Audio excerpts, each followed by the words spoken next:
If you live in a location where you can freely practice any religion or spiritual system you want, then consider yourself to be very fortunate. The practice of witchcraft, sorcery, and black magic can cost you your very life in some countries. According to the Jerusalem Post, Saudi Arabia took the war on the dark arts to a whole new level by creating a specialized anti-witchcraft unit called the Committee for the Promotion of Virtue and the Prevention of Vice, or CPVPV. On Sunday, May 28, 2006, a unit of CPVPV officers were dispatched to raid a notorious den of magic apartment complex in the Ard Mohabbat neighborhood in Medina. The 4-story apartment complex was one of several reputed hotspots for sorcery and witchcraft. Several of the officers proceeded to enter a unit but were not prepared for what they were about to witness. Upon entering, the officers came face to face with a butt-naked African witch, end quote. Besides not being prepared to encounter a naked woman, they began to tussle with the alleged witch to try and clothe her so they could arrest her.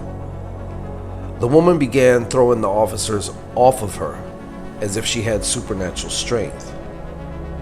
After creating some distance between herself and the growing group of officers, she allegedly let out a horrifying shrill.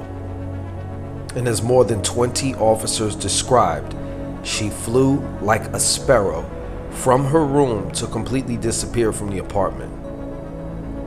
They frantically searched every nook and cranny of the 4-story complex when they were stopped by a neighbor screaming for help. A man in his pajamas was crying out for help and reported a naked African woman fell from the ceiling of his 4th-story apartment into his son's bedroom. He added that when he went to check in on the situation in their room, his sons told him of what they seen. And after, in their mind, making sure she was a witch, they all ran out of the apartment. Immediately, the CPVPV officers went to check the 4th floor again, where they found the alleged African witch in the citizen's apartment completely naked. They then proceeded to clothe and arrest her. Now we can only imagine what the fate of this woman was, for there were no other updates afterwards, and it was 16 years ago. Saudi Arabia's obsession with the dark arts at one time culminated in 9 different units dedicated to fighting witchcraft. However, these overzealous religious units have come under scrutiny and investigation over the last 8 to 10 years. With thousands being convicted and sentenced, many of these witch-hunting countries have clogged their judicial systems with occult-related cases. Of course, the question is raised, is this really about the magic, or is it about autonomous, unchecked power? In many Islamic countries, misunderstood immigrants are often targeted, accused, and convicted of witchcraft.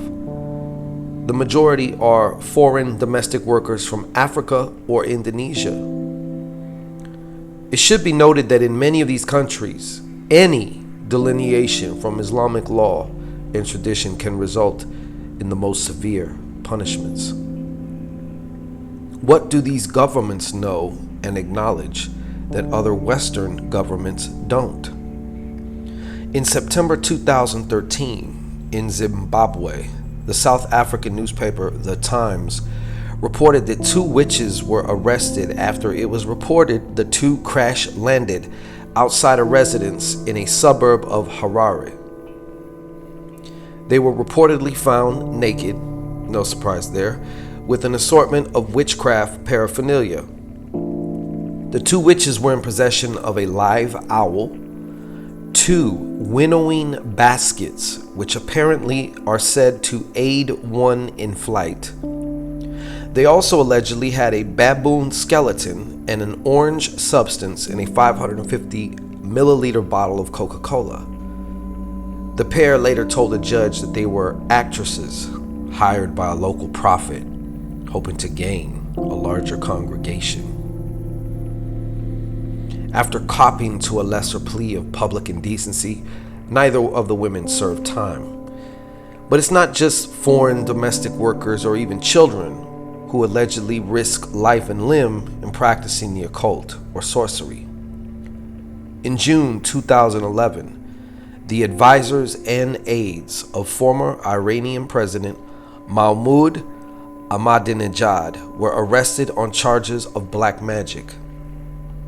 According to the Wall Street Journal, a well-known sorcerer to the ruling class confided that he met with the former president twice and gathered information for him concerning jinn who work for Israel's intelligence agency, the Mossad, and the CIA.